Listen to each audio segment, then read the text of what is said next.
bonjour. Aujourd'hui, nous sommes là pour réaliser un expresso parfait avec un mélange Gran Café.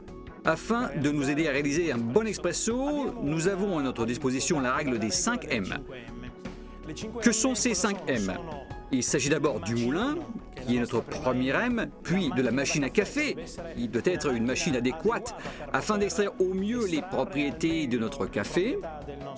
Ensuite, nous avons le matériel sur lequel nous travaillons, qui doit être bien entretenu. Puis il y a aussi, bien évidemment, le mélange, qui doit être de qualité, car sans un bon mélange, il nous est impossible d'obtenir un bon café. Mais surtout sans un matériel bien entretenu et un bon tour de main, le fameux 5e M, on ne pourrait jamais produire un expresso de qualité optimale. Le premier M est lié au moulin doseur dans lequel nous avons le réservoir, qui est lié au doseur, composé d'un engrenage multilame en forme d'étoile, un réservoir pour le café et un levier contrôlé et assisté d'un ressort pour le retour, pour nous aider à faire descendre le café. Et ensuite, la partie la plus importante et fondamentale, les meules, qui peuvent être, selon l'usage, plates ou coniques. Le premier point de contact du café s'effectue là, à l'intérieur du réservoir. De quoi est composé notre réservoir? Il se compose d'un couvercle qui doit rester fermé à tout prix afin de maintenir le dioxyde de carbone de café aussi longtemps que possible à l'intérieur et d'une trémie qui sert à faire entrer et sortir le café jusqu'au broyeur. Et la chose la plus importante, c'est que le réservoir soit nettoyé chaque semaine, car des résidus d'huile ont tendance à rancir rapidement et peuvent par conséquent se retrouver dans notre café et y former des résidus désagréables. La méthode la plus rapide est d'utiliser le robinet de distribution de vapeur de la machine à café. Nous utilisons la vapeur de la machine à café pour dissoudre d'une façon pratique les résidus d'huile qui peuvent s'être déposés dans notre réservoir. Avec une serviette en papier, nous allons essuyer et très bien nettoyer l'intérieur du réservoir pour ensuite le remettre à sa place. Nous avons ensuite la deuxième partie qui est précisément le doseur. Il se constitue, nous disions plus haut, d'une étoile, d'un levier assisté d'un ressort qui sert à nous aider à le faire revenir en arrière et à préparer les doses successives plus tard. Le soir, il est crucial de se rappeler d'éteindre le moulin à une heure adéquate pour ne pas avoir trop de résidus de café à l'intérieur du doseur et de le vider chaque soir en mettant tous les restes de café dans un petit récipient hermétique afin de pouvoir nettoyer tous les soirs sans exception l'engrenage en forme d'étoile afin d'enlever et d'éliminer tous les résidus qui pourraient y être encore présents. Les moulins doseurs peuvent être dotés de deux types de meules différentes, coniques qui chauffent moins le café et ont une meilleure durée de vie, qui se changent environ après 800-900 kg, ou des meules plates qui peuvent être changées après environ 400 kg d'utilisation du moulin à café. Ici, nous voici enfin à ouvrir notre paquet de café parfumé. Je recommande de toujours conserver les paquets de café dans un endroit frais, de façon à ce qu'ils ne subissent pas d'altération due à la chaleur. C'est extrêmement important. Mettons notre mélange Gran Café à l'intérieur du doseur et fermons bien le couvercle. Nous voici arrivés au moment du fraisage. Comment pouvons-nous savoir si notre façon de faire est la bonne? Ici vient à notre aide, encore une fois, une petite règle, la règle des 25 secondes. C'est-à-dire que nous avons un temps d'extraction de 25 secondes pour obtenir 25 ml de café. Si le café atteint le niveau de 25 ml en à peu près 20 secondes, cela sera probablement dû à une mouture trop grosse. Au contraire, si nous obtenons les 25 ml en 30 secondes, ce sera dû à une mouture trop fine. Nous avons ici sur l'anneau des taquets qui nous indiquent le positionnement des meules avec une marque de référence que nous voyons ici d'ailleurs gravée sur le moulin. Au cas où on aurait besoin de resserrer les meules, pour ainsi moudre plus fin, il faut tourner notre taquet sur fine, donc vers la droite. Si nous voulons une mouture plus grosse, il faut alors le tourner vers la gauche où est écrit grosso. Nous sommes maintenant à la machine à café. La machine à café est fondamentale pour l'extraction d'un bon expresso. Nous avons la machine à café composée d'une bouilloire interne pour le chauffage de l'eau, d'un groupe de pompes qui lance de la vapeur pour le réchauffement du lait ou du thé ou d'autres choses, et de deux indicateurs. Deux indicateurs de pression. Le premier en haut indique la pression de la chaleur, donc la température de l'eau, et le second indique la pression de la pompe à eau. Il est crucial qu'elle soit toujours constante entre 8,5 et 9,5 atmosphères. Procédons maintenant à la mise en place des filtres pour le porte-filtre que nous avions laissé tremper dans l'eau pendant la nuit pour faire partir tout le gras présent. Et là encore, je recommande que vous laviez bien toujours sans savon pendant la nuit. Rincez abondamment.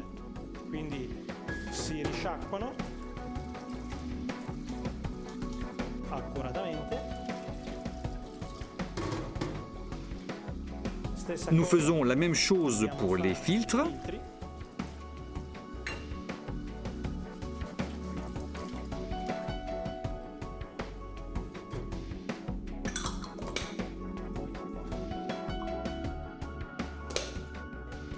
Et nous allons maintenant réchauffer nos deux filtres sous l'eau chaude de la machine à café.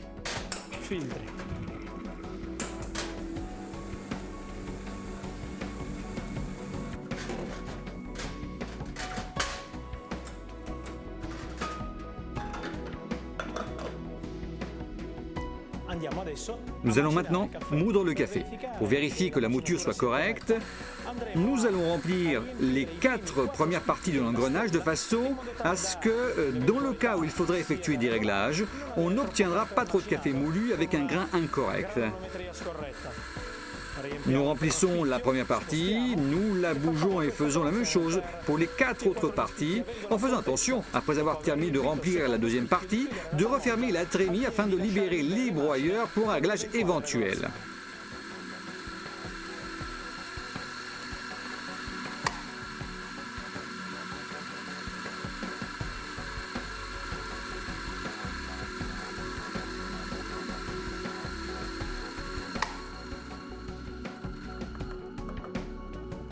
Les broyeurs sont vides, éteignons le moulin.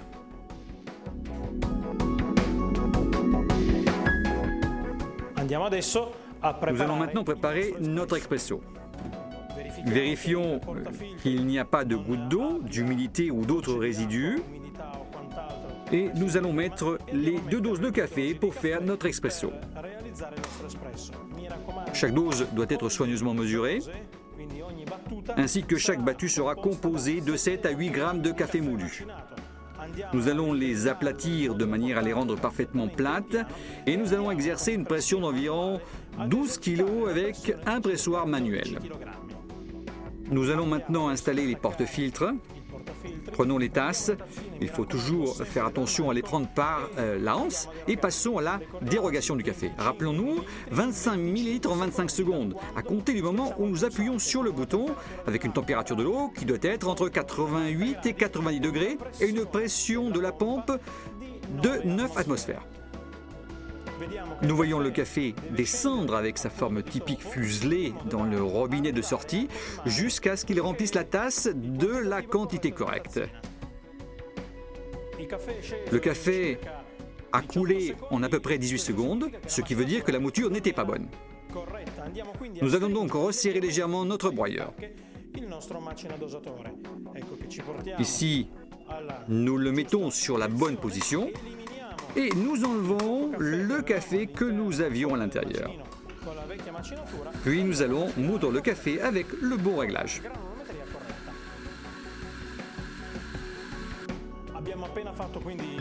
Nous avons juste fait une mouture imparfaite, donc nous allons nous débarrasser des résidus. Brossez toujours le porte-filtre et quand vous battez le café, ne le battez pas sur du métal, mais faites-le correctement sur un banc en bois. Refaisons la dose. On aplatit. On applique la pression.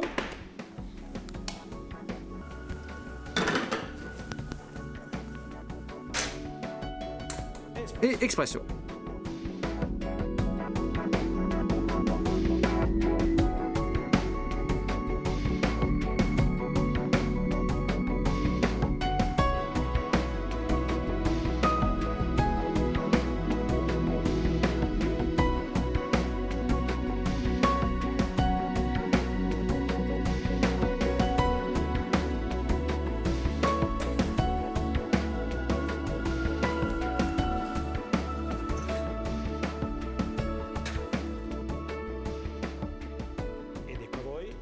Et voilà votre expresso parfait. Mettez la anse à droite et une cuillère et les tasses sur les machines doivent toujours être retournées de façon à ne pas brûler les lèvres des clients. Nous avons donc vu comment le tour de main du barman peut réaliser les deux expressos parfaits avec un mélange optimal.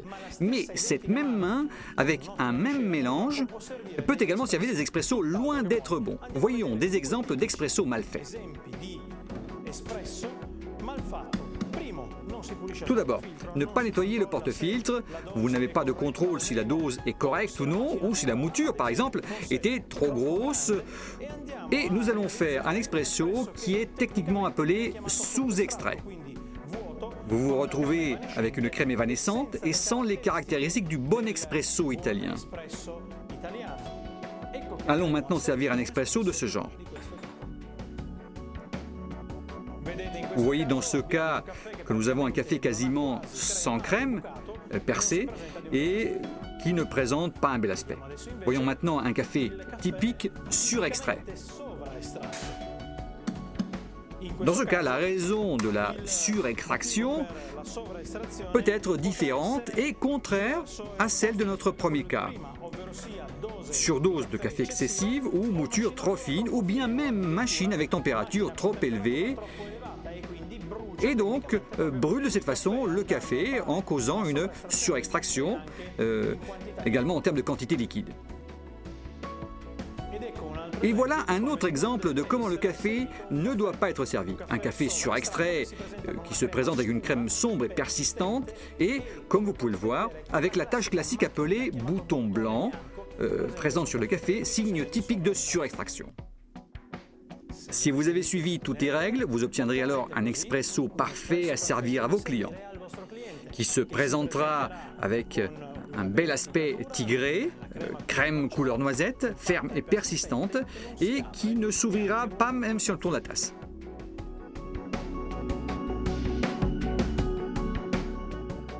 Voici maintenant à la dernière phase de ce qui peut être considéré la journée de travail pour nous comme notre machine à café. Nous procédons au nettoyage des filtres, porte-filtres, douchettes et tout le reste. Vient ensuite le moment d'enlever les résidus de marque de café, de donner un bon coup de brosse pour nettoyer les filtres, ce qui est peut-être aussi bon de faire un peu pendant la journée afin de vérifier qu'ils ne soient pas obstrués. Puis on purge un peu l'eau de la douchette, on nettoie avec une brosse spéciale qui est le joint et la douchette elle-même. Nous faisons couler l'eau en abondance en terminant le nettoyage et nous allons, encore une fois, faire un dernier passage avec l'éponge. À ce moment-là, nous allons utiliser un filtre aveugle pour nettoyer la vanne. Nous avons deux types de filtres aveugles. Un filtre classique, sans trou, ou un morceau de silicone, bouchon de silicone, qui est simplement placé sur le filtre et accroché. À ce moment-là, vous ouvrez l'alimentation en eau afin que la pression de l'eau aille en pression à l'intérieur de la machine. De cette façon, lorsque nous allons éteindre le bouton d'écoulement de l'eau, celle-ci sera aspirée à travers l'électrovanne en la nettoyant. Après le nettoyage de la vanne, nous allons désormais nettoyer nos porte-filtres.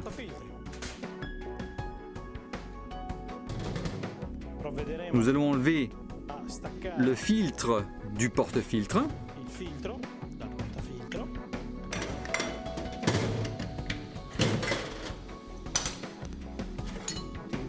En utilisant une éponge Nous allons bien laver les parties du filtre et celles du porte-filtre.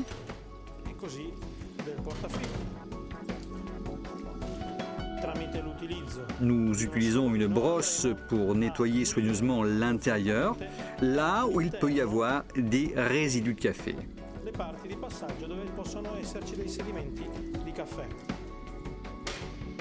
Après avoir nettoyé le porte-filtre, nous allons le faire tremper toute la nuit dans l'eau froide et surtout dans de l'eau sans détergent. La dernière partie est celle de l'entretien des bacs. Nous allons les laver soigneusement sous l'eau courante en enlevant toutes les traces laissées durant la journée de travail.